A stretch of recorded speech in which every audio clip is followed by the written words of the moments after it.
Hello students, I am Sujata Pavnikar from Department of Electrical Engineering, AISSMS, IOIT Pune. I welcome you all for today's session on laws and rules governing electrical applications. Today we are going to see various laws and rules on which all the electrical applications have working principle. So based on these rules and laws, once we will get their working or their technicality, we will come to know how the electrical applications are working. So first law is or rule is Fleming's right hand rule. So what is Fleming's right hand rule? This rule is to find out the direction of induced EMF or current in the conductor which is moving perpendicular to the magnetic field. So whenever electrical device or any component or motor, generator, transformer, they are working, always there is interaction between conductor and magnetic field or flux. So either conductor is rotating or magnet is rotating or magnetic field is pulsating or rotating. Because of their relative change or relative motion, there will be working principle of each device. So first Fleming's right hand rule. Fleming's right hand rule is used to find out the induced EMF direction or induced current direction in a conductor. So stretch three fingers of your right hand as it is Fleming's right hand rule. So those three fingers are thumb, index finger and second finger or middle finger. So let's see how is the rule working out. The thumb, the first finger or forefinger and the second finger or middle finger on the right hand are held so that they are mutually perpendicular to each other.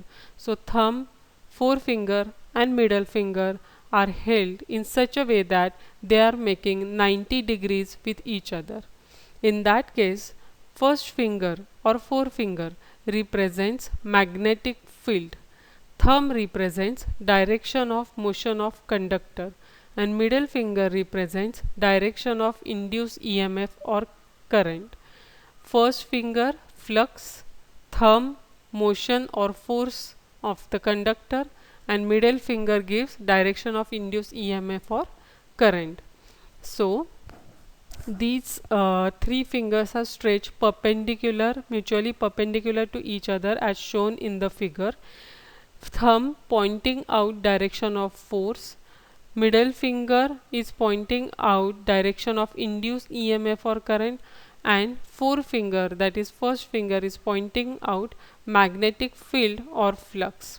Application of Fleming's right hand rule is the direction of induced EMF or current within an electric generator is determined by Fleming's right hand rule.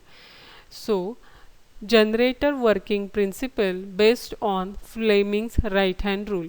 In case of generator, prime mover is giving force or torque to the conductor to rotate, that is shown by the thumb. Torque or force applied to the conductor to rotate is shown by the thumb. Magnetic field is produced by permanent magnet or magnetic poles or electromagnet. Once conductors are rotating by the prime mover or mechanical engineering, mechanical energy that inside the magnetic field, then it will produce EMF, and the direction of that EMF or current will be given by Fleming's right hand rule. Faraday's law of electromagnetic induction. So after Fleming's right hand rule, we will see two laws given by the Michael Faraday which will show how the EMF is induced in the conductor. First law of Faraday. The first law states that whenever the magnetic flux linking a conductor or the coil changes, EMF get induced in it. Such an EMF lasts so long as this change is taking place. So whenever there is change in the linkage of the magnetic flux with the conductor, EMF will get induced. That is the first law. So we can say whenever there is change in the flux cutting, EMF induced. Second law of electromagnetic induction. The magnitude of EMF induced in a conductor or coil is directly proportional to the rate of change of flux linkage. So rate of change of flux linkage will give how much EMF is induced in the conductor. That is nothing but the magnitude of EMF. That is given by second law of Faraday, and it is denoted by flux linkage is equal to flux into number of turns of coil. So product of turns and flux will give the flux linkage. As the number of turns of the coil are more flux linkage. Induced EMF is rate of change of flux linkage. It is also denoted by N d phi by dt. So rate of change of flux linkage is given by N d phi by dt, and EMF is directly proportional to the N d phi by dt, that is number of turns and rate of change of flux. More the turns, more the EMF induced. More the rate of change of flux, more the EMF induced. Next law is Lenz's law. As we have seen earlier how the Fleming's right hand rule is giving direction of EMF, Faraday's law of electromagnetic induction shows how the EMF is induced in the conductor.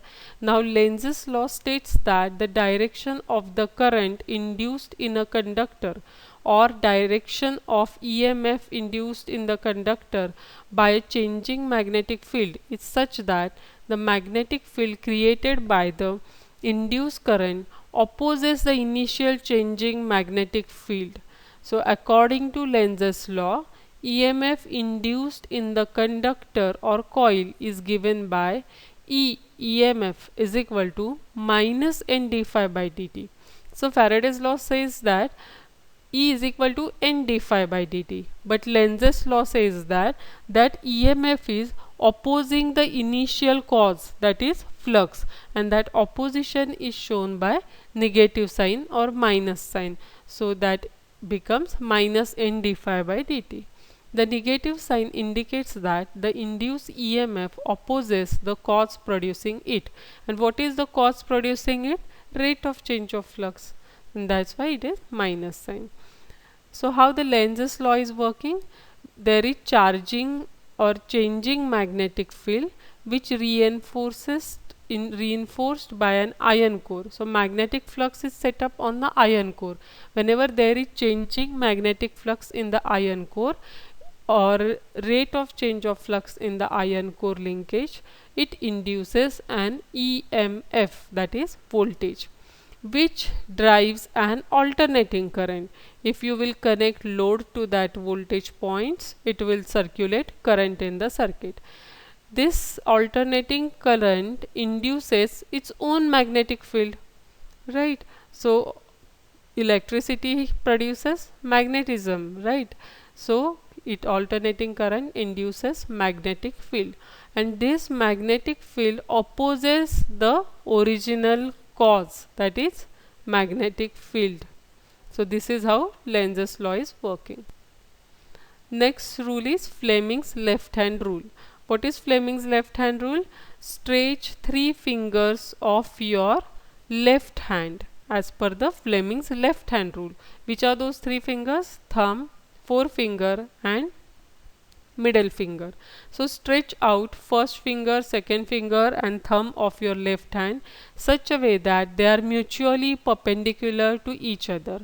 In that case, first finger point in the direction of magnetic field from north to south, and the second finger, that is middle finger, points towards the direction of current. Then the thumb will point direction of motion of conductor. So in this case, motion or the force experienced by the conductor is the output, whereas electrical current supplied is the input and magnetic flux is the input. So best application on the Fleming's left hand rule is electric motor. An electric motor is a machine which converts electrical energy into mechanical energy. Its action is based on principle that when current carrying conductor is placed in a magnetic field, it experiences mechanical force, which collectively produce a driving torque that sets the armature rotating and whose direction is given by Fleming's left hand rule. Direction of rotation of the coil can be reversed when the direction of current is reversed. So Fleming's left hand rule is applied to the electric motor, or we can say electric motor working principle based on the Fleming's left hand rule. How it is working, we'll see it in the next slide. See, this is the view of electric motor. Electric motor has conductors to carry current from the supply, and it is placed in a magnetic field. So magnetic field can be given by electromagnet, or there can be permanent magnet, but there has to be magnetic field and conductor to get the work done. When electrical conductors are supplied by the electrical energy, current is flowing through the conductor. This current carrying conductor is placed in a magnetic field produced by north and south pole. So when current carrying conductor placed in a magnetic field, it experiences mechanical force, and so the force is exerted by the conductor, and because of this exertion of force there is rotation of the motor and it produces mechanical power at the shaft. Example, fan motor. Your ceiling fan, we are supplying electrical energy to the fan. Current is circulating through the conductor, and as it is in a magnetic field, there will be interaction of fluxes and conductor will experiences torque and your fan will start rotating. That is mechanical energy. Here we can see how the Fleming's left hand rule is applied. Consider the portion of the conductor CD. In case of CD, you can stretch out the Fleming's, as per Fleming's left hand rule, your 3 fingers of the left hand such a way that forefinger or index finger is pointing the flux in the horizontal direction from north to south. In that case, for portion CD, current is supplied to the conductor and the direction is towards the observer. So if you will put your 3 fingers in such a way that flux shown by the first finger is from north to south horizontal and current is towards observer, in that case finger or thumb is pointing upward to show the direction of flux. This is how Fleming's left hand rule is working out. Thank you.